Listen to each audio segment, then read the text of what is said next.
saya menyatakan diri saya sebagai seorang mualaf.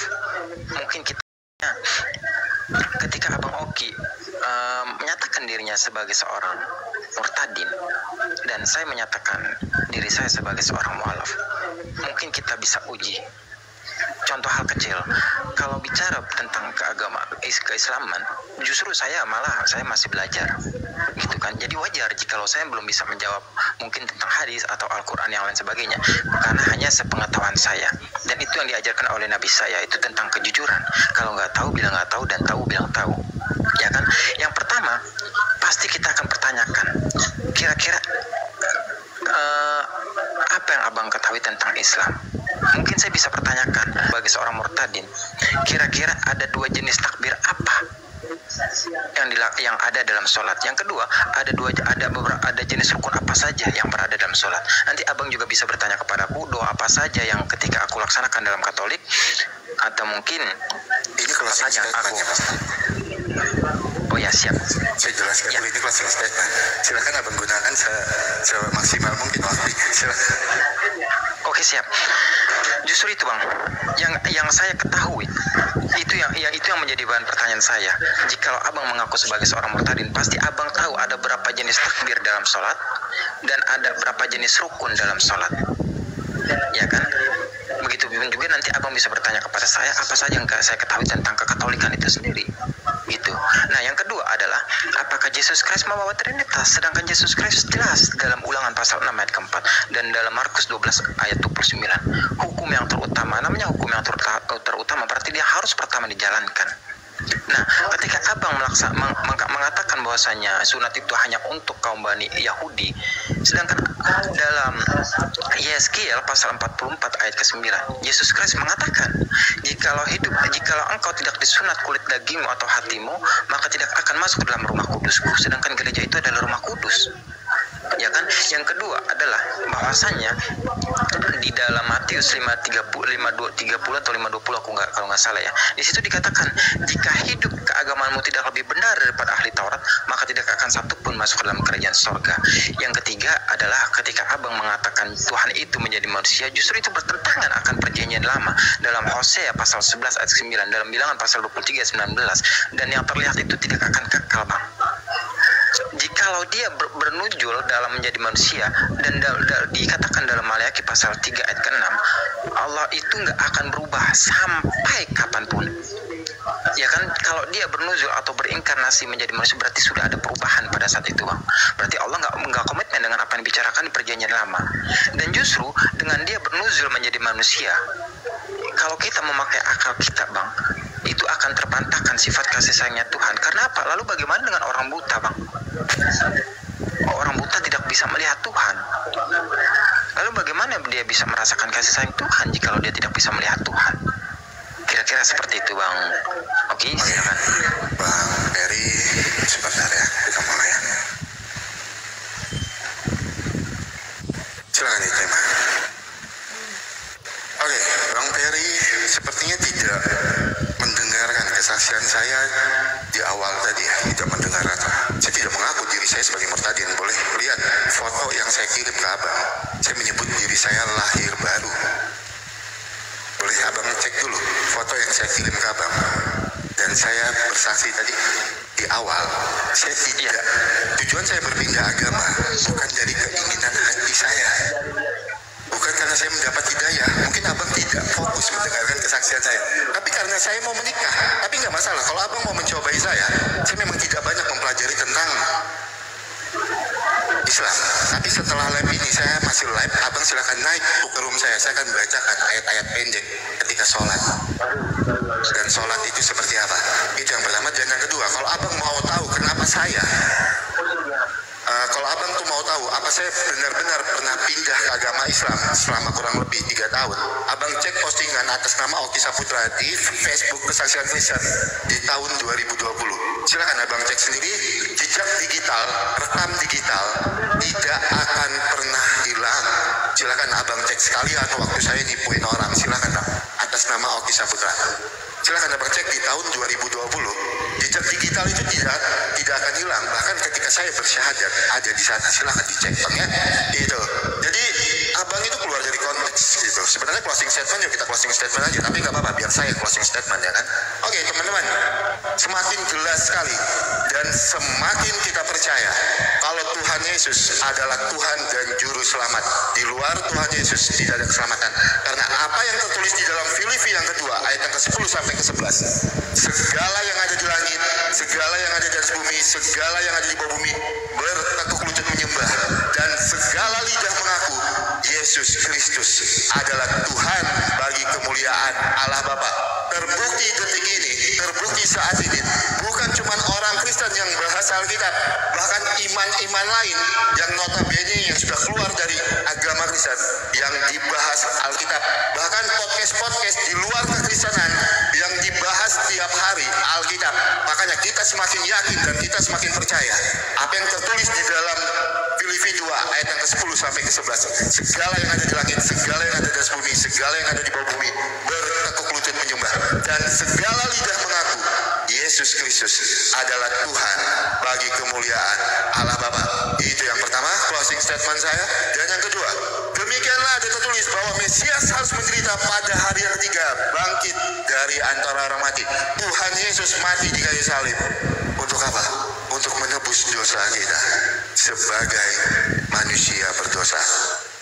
Tuhan Yesus mau datang ke dunia, mati di kayu salib untuk menebus kita sebagai orang berdosa.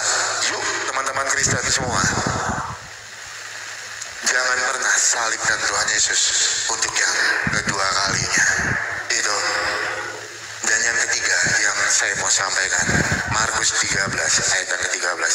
Kamu akan dibenci oleh karena namaku, tapi yang bertahan sampai pada kesudahannya, ia akan selamat. Itu. Nah untuk Bang Peri, kalau abang mau tahu saya kesaksian saya benar atau bohong, saya akan berikan bukti sampai KTP bapak saya, video ketika saya bersyahadat. Ayo kita video call sama orang yang mensyahadatkan saya di tahun 2020. Tapi itu tidak perlu dibuktikan sekarang. Silakan abang naik ke room saya setelah ini, kita akan buktikan sama-sama. Itu karena apa? Saya selalu menerima kesaksian orang dengan tulus hati. Saya selalu menganggap benar. Secara tidak langsung Anda sedang bertanya tentang kejujuran saya. Ayo kita buktikan itu. Anda yang fitnah saya atau Anda yang termakan dengan omongan Anda. Setelah ini Anda naik ke room saya akan buktikan. Saya perlihatkan KTP saya, KTP papa saya. Silakan. Ayo kita bicara pakai data, jangan modal fitnah tanpa data. Itu yang keempat. Dan yang kelima teman-teman, saya mau sampaikan ya, buat teman-teman yang sampai detik ini masih menggunakan narkoba, yuk lepaskan narkoba, baik dari agama Islam, agama Kristen. Lepaskan narkoba dari kehidupan kalian. Karena apa? Tidak ada untungnya ketika kalian menggunakan. Udah habis Bang? Boleh. Gitu. Oh udah habis. Enggak, aku sebentar nggak apa-apa ya Bang. Karena gini ya, aku mau nanggapin dulu ya. Saya kira abang orangnya apa tuh? Orangnya benar gitu kan. Ternyata terakhirnya malah fitnah saya kan. Jujur, semenjak dari pertama saya PK dengan mualaf, baru abang yang mempertanyakan pertanyaan itu sama saya dan meragukan kesaksian saya. Tapi saya bisa buktikan jejak digital. Abang mungkin orang yang bermain media sosial, jejak digital. Oh ini terbongkar, katanya mengaku mualaf, diminta buktikan, nggak bisa apa-apa. Tapi sayangnya saya rekam ini ada di ujung acara teman-teman. Next video lengkapnya ya, karena sulit untuk didapatkan video lengkapnya. Oke, nggak apa-apa. Yang jelas ini mualaf Peri, si bocil ini dia lawan satu persatu. Ya, kita lanjut lagi aja. Ini mix video saya teman-teman, mix video buat hiburan kita semua. Bagaimana sih gambaran orang sebelah itu? Ini dia video yang kedua. Simak aja berikut ini. Yesus orang Papua dan dalilnya. Siap. Oke. Siregar ditahan dulu ya. Silakan Pak Pendeta Frans. Yesus orang Papua itu lahirnya di mana? Silakan Pak Frans. Itu saya tidak mau jawab. Tidak mau menjawab. Tuh. Jadi gitu Pak Siregar ya, nggak mau menjawab katanya. Terima kasih. Atau Bapak Fransnya sudah ngantuk. Terima kasih jawabannya Pak Frans. Berarti biarlah penonton yang menilai. Kayak mana jawaban Bapak itu? Saya coba Oke. buka Mazmur 132. Suruh Pak Siregar buka Oke. 100 Jawab dulu Mazmur pertanyaan saya, Pak. 132. Ya itu jawabannya di dalam Mazmur. Bapak Siregar, jawabannya di dalam Mazmur. Coba dibuka dulu. Mazmur berapa Pak Pendeta? Saya tidak mau buka itu, Pak. Soalnya pertanyaan saya nggak dijawab. Berarti saya nggak berhak nggak menjawab juga. Berarti kamu ndak mau buka Alkitab, turunkan aja. Tidak mau berdebat pakai Turunkan. data. Baik. Ya teman. Pertanyaan Anda Siap. Saya Pak Gembala Frans ini adalah tamu saya. Jadi kalau misalnya kata Bapak Frans turunkan ya. Karena nggak mau open cam, karena nggak mau baca, minimal ya open cam dan baca sendiri gitu. Jangan Masa nggak mau jangan baca? ini sudah. Iya, malas banget ya baca Alkitab ya. Iya, malas. Udah nanya disuruh baca Alkitab nggak mau ya Pak ya. Baca aja udah malas, Gimana bagaimana sih? mau berdebat pakai data. Baca aja ndak bisa. Siap. Oke ya. Yang Kristen. Naikkan yang Kristen. Iya, iya, ya. Teman-teman, tolong yang Muslim, bapaknya ini mau yang Kristen nih. Jayin yang Kristen ya. Kalau bisa yang open cam untuk menghargai, karena saya open cam, Pak Gembala Frans juga open cam. Jadi harus open cam dan minimal baca. Nah ini ada Bapak Pendeta juga. Pak Pendeta open cam Pak. Pak Pendeta Berkat. Mohon open cam Pak. Halo Pak Berkat. Coba. Ini Pak Pendeta juga. Ini teman saya juga Pak. Namanya Pak Berkat dari Nias. Pak Berkat open cam Pak. Halo. Nah baik. Nah itu. Talmid Kaifah, Pak Berkat. Silakan. Saya hanya memoderatori Bapak ngobrol pendeta sama pendeta ini. Silakan, Pak Berkat.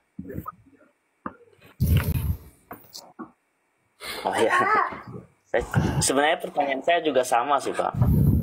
Kalau Yesus itu orang Papua, ya di mana ayat dalam Alkitab bahwa Yesus lahir di Papua gitu.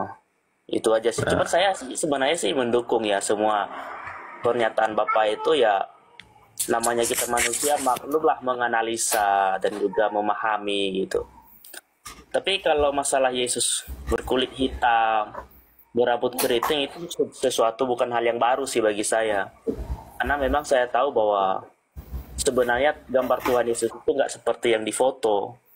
Cuman permasalahannya kalau Bapak mengklaim kepada semua orang penonton di sini, mengatakan bahwa Yesus orang Papua itu, ini kan menjadi problem bagi semua orang Kristen di dunia dan menjadi sebuah dosa juga bagi Bapak kalau tidak menjelaskan kepada saya dan juga teman-teman di bawah sini gitu bahwa Yesus orang Papua di mana datanya gitu kan. Tapi kalau Bapak bilang Yesus berkulit hitam, berambut keriting, ya memang ada ayatnya. Dari dulu kok udah saya tahu tahun 2013 sudah tahu. Oh, sama berarti. Wah, sama Cuma berarti ya ini. masalahnya kalau mengklaim orang Papua ini kan sulit juga karena Yesus kan taunya lahirnya di Israel, ayatnya juga di Israel gitu kan. Oke, sekarang saya tanya Pak Berkat. Nama Yesus itu dari bahasa mana? Oh, nama Yesus kan bukan Yesus, Pak. Nama Yesus itu kan Yesua Hamasiah. Ya itu bahasa Israelnya kan? Iya, bahasa Terus saya Israel. tanya, Yesus ini bahasa dari mana? Kalau nama Dari Yesus dari itu Jawa kan atau dari mana? Tahu tidak? Nama Yesus. Asal kata Yesus. Ya. Itu bahasa Sekarang siapa? kalau Kamu punya bahasa bahasa? Yesus itu kan nama di Indonesia. Kalau bahasa Yunani kan Ya. Yesus. Iya, itu tadi Bapak bilang nama di Indonesia. Indonesia yang di daerah mana? Indonesia Kita yang mana?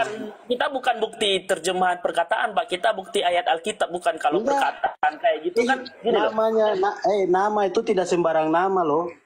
Itu Yesus itu asli diambil dari bahasa mana Yesus, kata Yesus itu? Dari bahasa apa? Ya. Berarti sekarang begini, Bapak memakai Alkitab itu, Alkitab yang ada di Indonesia atau Alkitab yang terjemahan dari Israel, dari Yunani, kemudian diterjemahkan ke bahasa Indonesia, atau punya kitab sendiri yang memang lahir dari Papua gitu. Sekarang bahasa Indonesia masih jadi Yesus.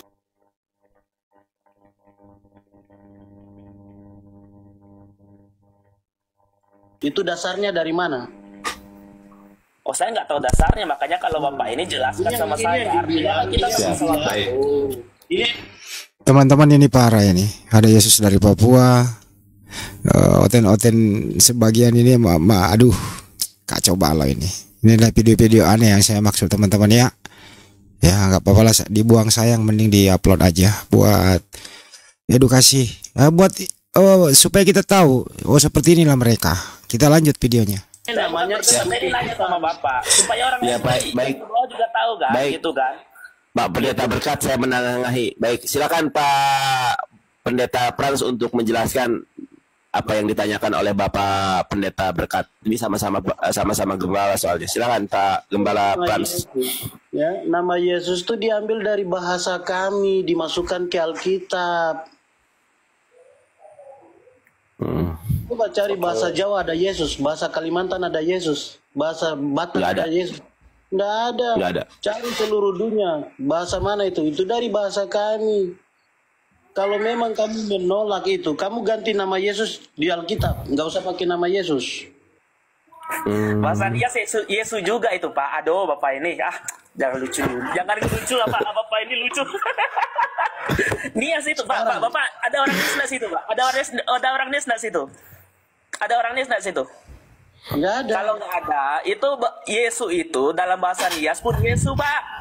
Jadi kalau Bapak mengklaim oleh karena Yesus itu bahasa Papua, jangan kelihatan bodoh lah, Pak. Di muka umum nih bikin malu, Pak.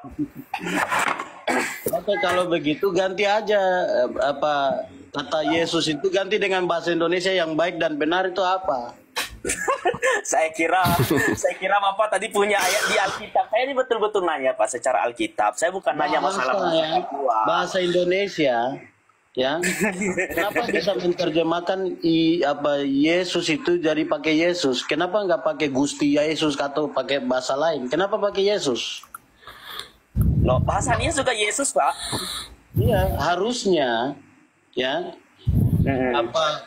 penterjemah Alkitab menjelaskan kenapa pakai Yesus, karena ada bahasa lain di daerah Indonesia kan berbagai macam suku bangsa. Kenapa hanya pakai Yesus aja? Hah? Iya, bahasa kami juga Yesus, Pak. Coba cek orang Nias deh, tanya apakah orang Nias itu menyebut Yesus itu sebagai Yesus atau yang lain kayak namanya. Kamu orang Nias bilang apa? Nama Yesus itu ya Yesus. Macam mana saya lagi mau jelaskannya ini? Nama Tuhan kami namanya di Nias itu, kalau Yahweh itu namanya Yehova, ya. Kalau Yesus namanya Yesus. Yesus juga. Yesus juga. Jadi jangan cuma punya Bapak. Pakai S terakhir. Hah? Pakai S terakhir ya, Yesus. Pakai S Udah terakhir. juga sih, cuman Yesus aja dia, Yesus. Nah, itu lihat, Yesus. bohong kan? Tadi bilang Yesus, sekarang Yesus. Baru sudah bohong nih. Loh, kan Yesus kan sama itu kan secara kita kan linguistiknya kan? Enggak sama. Kamu enggak pakai S terakhir. Kamu cuma Ya udah. Oke. Berarti klaim Bapak bahwa Yesus itu adalah orang Papua karena namanya Yesus saja ya, tapi datanya di dalam Alkitab nggak ada gitu kan? Namanya Yesus itu dari bahasa kami dan dipakai di Alkitab. Iya, Pak. Kenapa Indonesia penterjemah Alkitab nggak pakai Yesus dari Nias saja? Iya, Atau oke. pakai Gusti dari Waduh, ribut lagi. Nama Tuhannya Yesus, bahasa dari Papua katanya. Geleng-geleng kepala lah ya. Oke teman-teman, kita lanjut lagi video berikutnya. Ini mix video aja lah buat menghibur sahabat semua. Ini dia video berikutnya. PDT, Frans Yesus PDT, Dalam Alkitab nggak ada datanya. berkat tema Yesus orang Nggak ada Papua. datanya bagaimana? Itu tertulis nama Yesus semua di Alkitab itu. Itu terjemahan, Pak. Itu kopian. Bapak pernah fotokopi di Papua? Pernah. Nah, pernah. Itu namanya kopian, Pak. Bukan ada Alkitab, Pak. Alkitab asli itu bahasa Ibrani, ya. Dari Kejadian sampai Maleakhi itu bahasa Ibrani. Kemudian dari kitab Matius sampai Wahyu ada yang bahasa Yunani. apa tuh, Bro? Apa tuh, Bro? Aramaik. Aramaik dengan bahasa Yunani gitu. Nah, Bapak yang pakai sekarang itu, yang Bapak jelaskan itu tadi loh. Yang Bapak jelaskan itu tadi, itu terjemahan, udah diterjemahkan, itu asalnya dari sana, original teksnya itu dari sana, diterjemahkan ke dalam bahasa Indonesia. Nah, yang saya minta sekarang, sabar, ini jangan Pak Berkat, pelan-pelan Pak Berkat. Nah. Pak Berkat pelan-pelan di jangan gitu. Ya silakan. Kenapa masalahnya dari tadi ngeyelnya gara-gara sabar Pak Berkat. Pak Berkat, sabar Pak Berkat. Silakan Pak Frans. Nah, yang iya berikan ayatnya, saya minta ayatnya. Saya enggak, kalau masalah yang lain-lain saya ya itu klaim Bapak. Bahasa kamu. Itu klaim Bapak. Sekarang saya minta data secara Alkitab. Klaim saya. Ini lembaga Alkitab memutuskan pakai nama Yesus bahasa saya. Kenapa nggak pakai bahasa yang lain? Nah, itu kenapa? Coba Pak Berkati, kenapa nggak pakai bahasa yang lain? Kalau bahasa dia kan Yesus, ya kan? Oh, ya udah gini sekarang Pak, gini. Bapak punya pendidikan nggak?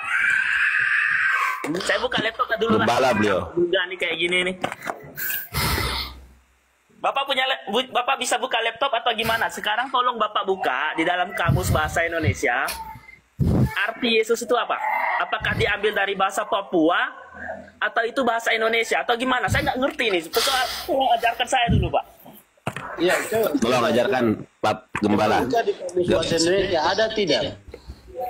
Iya. Coba di. Ya udahlah. Yesus Papua segala macam ya, teman-teman itulah. Ada Yesus Papua, ada Yesus Israel. Terserah kamu aja lah. Oke. Kita ke video berikutnya aja deh. Paus Yohanes yang ke-12. Saudara tahu tidak Paus? Ini Pendeta MYM mengomentari Paus. Ini kan saya bilang tadi mix video ya. Lanjut ya. Lebih bejat dari pejina. Saya ulang. Paus Yohanes yang ke-12. Saudara tahu tidak Paus ini? Dia lebih bejat dari pejina. Dia lebih bejat dari penjahat kelamin. Dia lebih bejat dari apa yang di dalam dunia sekuler sekarang itu dikutuk sebagai kejahatan besar ya. Orang-orang pedofil, orang-orang yang melakukan pelecehan seksual kepada anak-anak, kepada perempuan yang tidak berdaya. Ini Paus Yohanes ke-12 ini lebih bejat dari itu. Bayangkan seorang pesiarah. Seorang pesiarah datang ke kepausan, masih perawan, seorang perempuan diperkosa oleh Paus Yohanes yang ke-12 ini.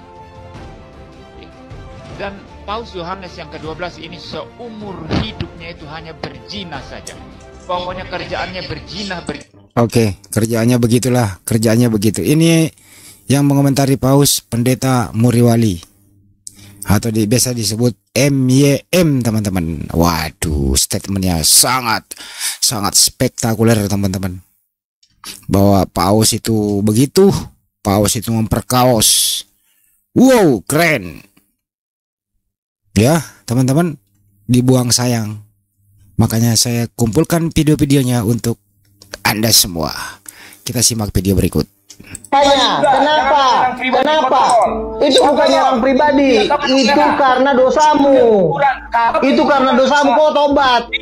Kenapa istrimu? Coba aku tanya. Kenapa istrimu?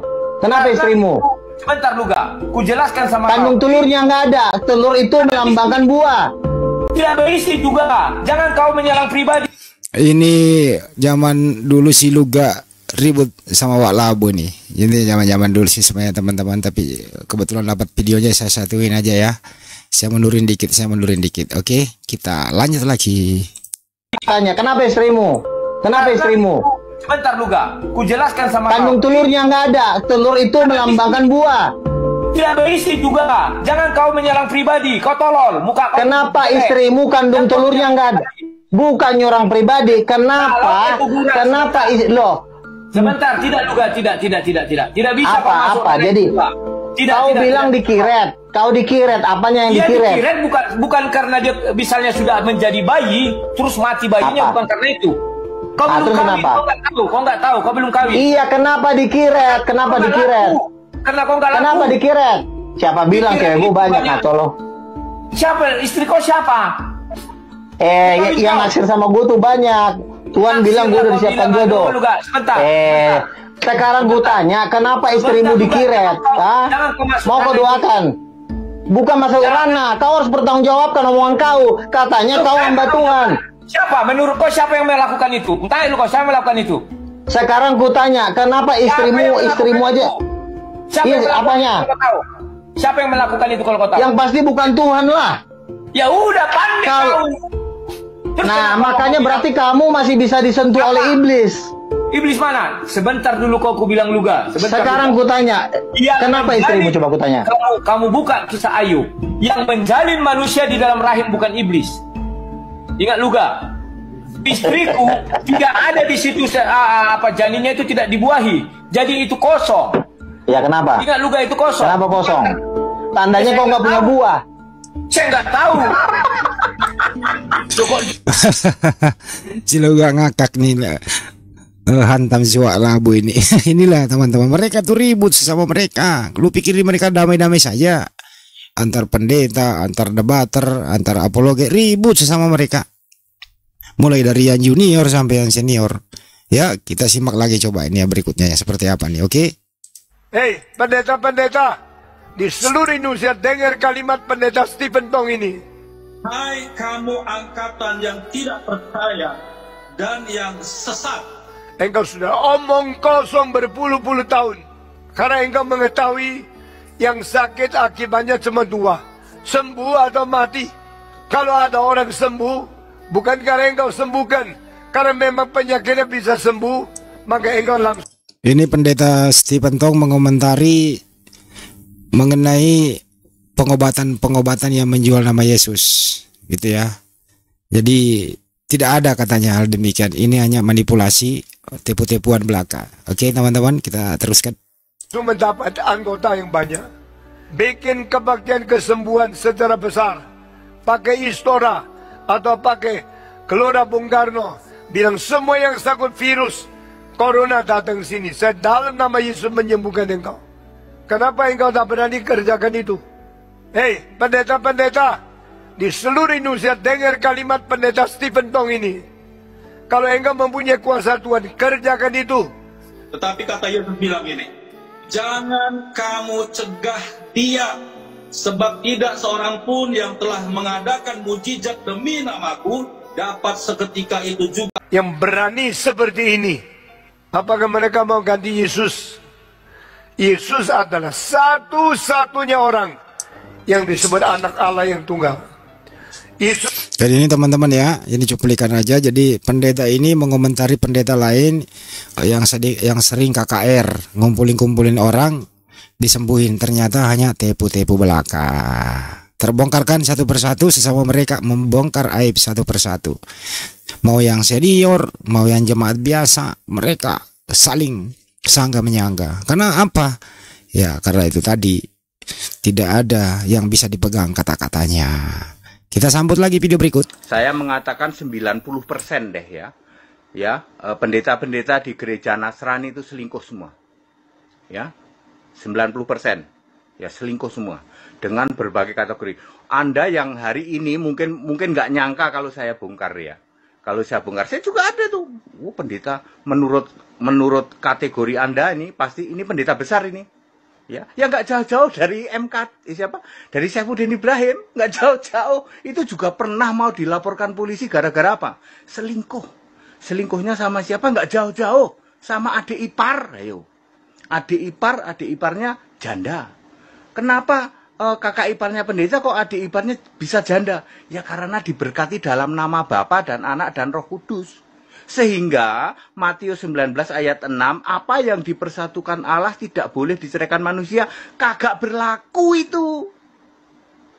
Udah diingetin, Pak Pendeta, kalau pemberkatan itu aku memberkati pernikahan ini antara A dengan B dalam nama Yesus Kristus. Harus begitu, Pak.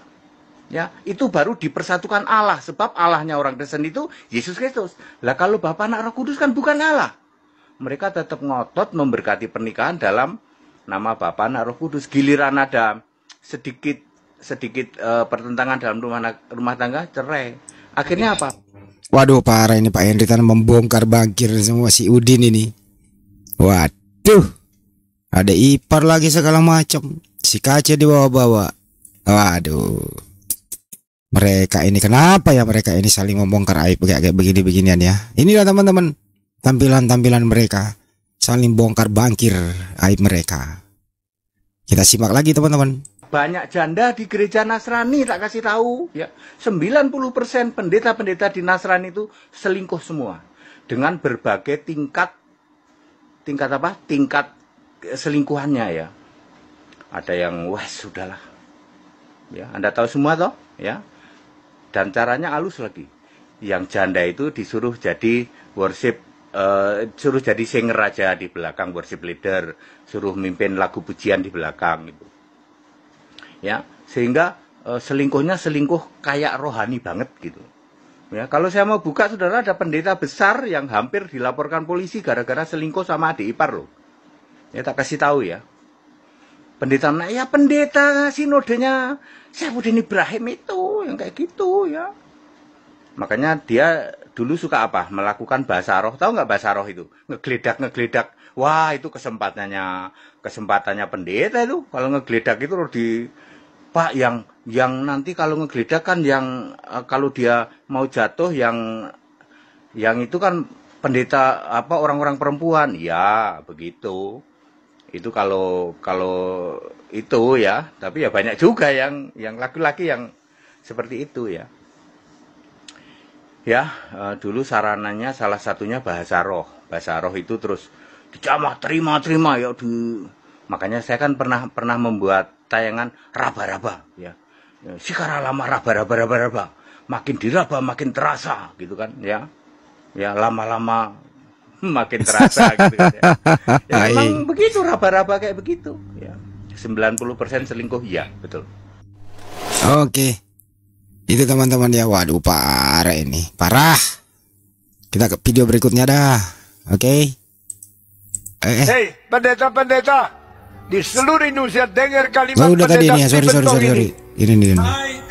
Saudara-saudara nggak usah masuk Kristen. Di Kristen aja banyak penipu. Di Kristen saja banyak sekali yang menyakitkan hati saya. Bayangkan alat-alat di gereja saya ini yang baru saya beli diambil anak rohani saya, si Yopi, Nopin, kerjasama dibawa ke Yayasan Bethesda katanya. 2 hari diangkut alat-alat itu. Di Kristen sudah banyak jahat. Nggak usah masuk Kristen. Karena orang-orang di Kristen aja kerjasama dibawa ke Yayasan Bethesda katanya. 2 hari diangkut alat-alat itu. Di Kristen sudah banyak jahat. Nggak usah masuk Kristen. Karena orang-orang di Kristen aja banyak yang jahat. Mau jadi pelayan Tuhan dengan menipu gurunya ditipu.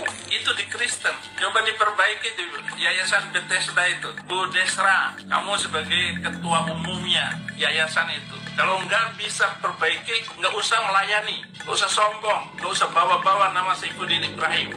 Biar tahu semuanya. Saya nggak suka pelayan busuk di dalam gereja. Dasar otak narkoba. Saudara-saudara nggak usah masuk. Syaifuddin Ibrahim emosi ketipu sama anak rohaninya katanya. Ketipu sama orang anak rohaninya, jangan masuk Kristen, banyak penipu-penipu katanya. Waduh si Udin. Nasib mungkin Din.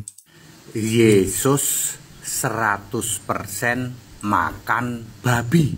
Waduh. Yakin, coba diulang Pak. Yesus 100% makan babi. Waduh, bisa yakin, begitu Pak? Yakin. Ya. Kok yakin Pak? Kan pendeta HTD very clear. Paham Alkitab. Dengerin penjelasan berikut. Galatia 4 ayat 4 ya. Yesus datang ke dunia takluk pada hukum Taurat. Makanya dia disunat. Disunat ada pentahiran. Kapan Yesus takluk pada hukum Taurat? Umur 1 sampai 29. Ini banyak orang tidak tahu. Yesus saja disunat loh Pak HTD. Berarti Yesus beragama Yahudi, orang Yahudi. Salah. Yesus datang untuk menggenapi hukum Taurat, lalu membatalkan, ya. Matius 5 ayat 17-18, lalu Efesus 2 ayat 15, ya. Jadi dipastikan Yesus takluk pada hukum Taurat pada umur 1 sampai 29 tahun. Hayo, dari 200.000 yang ngaku PDT dan RM, bisa nggak yang jelasin kayak begini? Cuman pendeta HTD, Pak, makanya. Lalu pada umur 30 sampai 33 tahun Yesus makan babi. Kok bisa, Pak? Apa, Pak? Markus Diulang, Pak. 7 Diulang, ayat Pak. Diulang, Pak. 19. Lalu pada umur 30 sampai 33 tahun Yesus makan babi. Kok bisa, Pak? Markus 7 ayat 19. Lalu pada umur 30 sampai 33 tahun Yesus makan babi. Wow. Kok bisa, Pak? Markus 7 ayat 19, pada saat pelayanan umur 30 sampai 33 Yesus berkata, semua makanan halal. Pak, itu narasinya Markus, Pak. Iya, nanti di approval di dalam Kisah 10 ayat 15. Apa yang dinyatakan halal oleh aku, oleh Allah, tidak boleh kamu nyatakan haram. Jadi clear, Yesus umur 1 sampai 29 itu tidak makan babi. Begitu 30 sampai 33 makan babi. Babi itu makanan paling enak sedunia. Kalau Anda klik di Google, konsumsi daging terbesar dunia adalah daging babi. Harum. Ya. Clear? Jadi Yesus pasti makan babi. Yesus membatalkan halal haram, ya. Yesus juga membatalkan Sabat. Waktu Parah dong, Pak Pendeta, kalau Yesus makan babi kan diharamkan itu. Masa Yesus makan makanan haram begitu? Waduh, kok bisa saling menyangka mereka ya? Sadis sekali mendengarkan ini, teman-teman. Kok bisa ya Tuhannya makan babi? Wow, Pendeta Henry Tan. Bisa mengguncangkan pendeta-pendeta yang lain nih. Sama jemaat-jemaat yang lain bisa marah ini, Pak Pendeta. Oke, nggak apa-apa lah ya, kita terusin lagi. Jadi manusia itu Yesus sudah membatalkan Sabat. Anak manusia adalah Tuhan atas hari Sabat. Semua makanan halal. Ya, clear ya. Jadi Yesus 1 sampai 29 tahun tidak makan babi. 30 sampai 33 Yesus 100% makan babi. Babi itu harum. Ya. Clear toh? Penjelasannya sangat sederhana, Pak. Sangat sederhana. Kenapa kita nggak tahu selama ini, ya, Pak? Yang kamu pelajari teologi, salahmu sendiri. Ya. Very clear ya. Makanya yang tidak paham ikut belajar sama Pendeta HTD gratis ya. Sekolah Alkitab di tempat kami gratis kok. Ya. Silahkan sekolah Alkitab di tempat kami gratis ya. Hubungi nomor-nomor WA yang ada ya. Anda dipersiapkan menjadi orang-orang yang beriman ya, orang-orang benar ya, dijamin. Oke. Yesus katanya makan babi di usia 29 sampai 33. 1 sampai 29 enggak. Karena dia sudah membatalkan hukum Taurat, dia sudah bebas makan. Bagaimana nasibnya Advent ya? Ini kalau Advent ketemu ini, waduh ribut nih urusan nih. Ya udahlah teman-teman, diawali dengan diskusi yang videonya hanya di akhir sesi tadi antara mualaf Peri dengan Murtadin Oki, katanya dibongkar ternyata dia mualaf palsu. Sorry mualaf palsu, sorry. Saya tarik ucapannya, Murtadin palsu. Jadi mualaf Ferry Jaid membongkar kepalsuan Murtadin Oki Saputra. Sayang videonya saya nggak bisa mengambil secara lengkap karena memang audionya juga kurang baik, tapi is okay. Yang penting inilah adik Peri, anak didik saya, tiap malam ada di rumah. Semoga besok-besok akan saya berikan mic yang lebih baik lagi. Dan mau maaf juga, kasihan HP-nya HP butut. Doakan supaya saya ada rezeki, saya bisa menggantikan HP-nya si Peri ini yang lebih baik. HP butut dijual juga paling 300.000, butut banget. Tapi doakan, insya Allah akan saya menggantinya. Niat saya untuk itu, membantu mualaf-mualaf ini. Terima kasih telah menyaksikan video ini. Diawali dengan bocil sang mualaf membongkar murtadin kepalsuan. Kemudian video-video aneh yang telah Anda simak, bagaimana mereka ini saling silang pendapat, saling mengeluarkan kata-kata tidak pantas, bahkan menyerang pribadi sampai istri dibawa-bawa. Terima kasih buat semuanya. Semoga menjadi pelajaran buat kita bahwa banggalah menjadi seorang muslim. Hanya agama Islam yang diridhoi oleh Allah Subhanahu wa taala. Sekian video ini, mohon maaf atas segala hilap. Wabillahi taufiq wal hidayah. Assalamualaikum warahmatullahi wabarakatuh. Sampai jumpa.